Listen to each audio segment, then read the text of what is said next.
নমস্কার, আমি আচার্য জগন্নাথ শাস্ত্রী আবার আপনাদের কাছে ফিরে এলাম গল্পের ডালে নিয়ে। কেমন লাগছে আপনারা অবশ্যই জানাবেন। আপনারা দেখছেন, সাবস্ক্রাইব করছেন, শেয়ার করছেন এবং কিছু লিখছেন। আমি কিন্তু সত্যি খুব আনন্দ পাচ্ছি। আপনাদের সবাই কিন্তু খুব আনন্দে থাকুন, খুশিতে থাকুন। প্রত্যেকটা মানুষের পরিবার যেন খুব খুশিপূর্ণ, আনন্দপূর্ণ, ভগবানের আশীর্বাদপূর্ণ জীবন হয়ে ওঠে।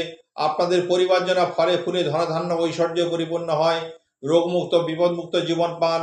আপনাদের খুব আনন্দ থাকুন, খুব ভালো থাকুন। তো আজকে আমি একটা গল্পের বলছি। দক্ষরাজ প্রজাপতির 27 কন্যাকে চন্দ্রদেব বিয়ে করেছিলেন। তো 27 কন্যাকে বিয়ে করেছিলেন, কিন্তু 27 কন্যার মধ্যে শুধুমাত্র রোহিণীকেই তিনি স্ত্রীর মর্যাদা দিয়েছিলেন এবং আর কাউকে তিনি স্ত্রীর মর্যাদা দেননি। পরিবারের মধ্যে বিরাট একটা গণ্ডগোল, অশান্তি এবং দ্বন্দ্ব সব সময় লেগে থাকে। এবং দক্ষরাজ প্রজাপতি তার 27 কন্যাকে খুশি মনে না দেখতে পেরে উনিও কিন্তু খুব বিচলিত ছিলেন। এদিকে সমস্ত রোহিণী ছাড়া সমস্ত কন্যা কিন্তু তার পিতার কাছে গিয়ে নালিশ করতে থাকে যে বাবা, আমরা কিন্তু খুব কষ্টে আছি, খুব চিন্তায় আছি, আমাদের কাউকেই কিন্তু স্ত্রী হিসেবে মানছে না, শুধুমাত্র রোহিণীকে ছাড়া।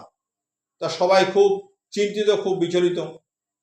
দক্ষরাজ প্রজাপতি খুব রাগান্বিত হলেন এবং উনি তখন বললেন চন্দ্রদেবকে ডেকে যে তুমি আমার 27 কন্যাকে বিবাহ করেছো, কিন্তু 27 কন্যাকে বিবাহ করার পরেও তুমি প্রত্যেককে তুমি সমান মার্তে স্ত্রীর মর্যাদা না দিয়ে তুমি শুধু রোহিণীকে তুমি স্ত্রী হিসেবে দেখছো আর বাদ বাকি সবাইকে কষ্ট দিচ্ছ। এই কষ্টটা কিন্তু সবাই এসে আমাকে বলছে, এটা কিন্তু ঠিক নয়। এই বলে উনি কিন্তু খুব রাগান্বিত হলো এবং উনি তখন বললেন দক্ষরাজ প্রজাপতি যে আমি তোমাকে কিন্তু অভিশাপ দেব, তোমার কিন্তু ক্ষয় নামক কোনো রোগ কিন্তু তোমার জীবনে কিন্তু বাসা বাঁধবে এবং সেই তোমায় কিন্তু সর্বনাশ করবে। তুমি কিন্তু এই বিপদটা কিন্তু ডেকে এনো না। কিছুদিনের জন্য পরীক্ষা করলেন যে সবাইকে তাদের স্ত্রীর মর্যাদা দেয়, সেই জন্য উনি কিন্তু কোনো রকমভাবে চিন্তা ভাবনা কিছু না করে উনি কিন্তু অভিশাপ থেকে বিরত থাকলেন। উনি দেখলেন যাতে কোনো রকমভাবে উনি তার 27 কন্যাকে উনি সমানভাবে স্ত্রীর মর্যাদা দিচ্ছে কিনা। এই বলে উনি কিন্তু দেখলো যে চন্দ্রদেবের কিন্তু কোনো রকম কোনো পরিবর্তন কিছু নেই। এই করতে করতে উনি ডাকলেন দক্ষরাজ প্রজাপতি, দেখো তুমি সবাইকে সমান স্ত্রীর মর্যাদা না দেওয়ার জন্য আজকে তোমাকে আমি ক্ষয় রোগের জন্য তোমাকে করলাম, যাতে তুমি এই ক্ষয় রোগে আক্রান্ত হয়ে যাতে তুমি নষ্ট হয়ে যাও।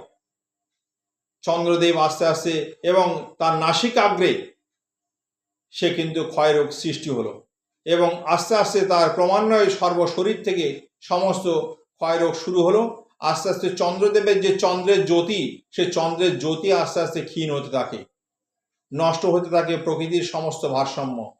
সমস্ত তার যত গাছপালা, যত ঔষধি গাছ, সমস্ত মহাঔষধি যে সমস্ত বৃক্ষ ছিল, সমস্ত গাছ কিন্তু চন্দ্রদেবের পুষ্টতা না পেয়ে তারা কিন্তু নানান রকমভাবে কিন্তু ক্ষতিগ্রস্ত হলো। ক্রমে সমস্ত গাছ তারা কিন্তু আস্তে আস্তে পুষ্টির অভাবে তারা মরতে শুরু করলো।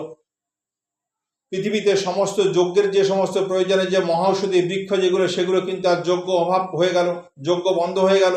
সমস্ত জীবকুল তারা কিন্তু মরতে শুরু করলো। নানান রকমভাবে চিন্তা হয়ে সমস্ত ব্রাহ্মণ যারা ছিল তারা কিন্তু সমস্ত ইন্দ্র এবং ব্রহ্মার শরণাপন্ন হলো এবং তারা তখন জিজ্ঞাসা করলো যে আজকের এই ক্ষয়রোগ থেকে বাঁচানোর জন্য কি করা যায়। তখন উনি ব্রহ্মা এবং দেবরাজ ইন্দ্র উনি তখন চন্দ্রদেবকে ডাকলেন।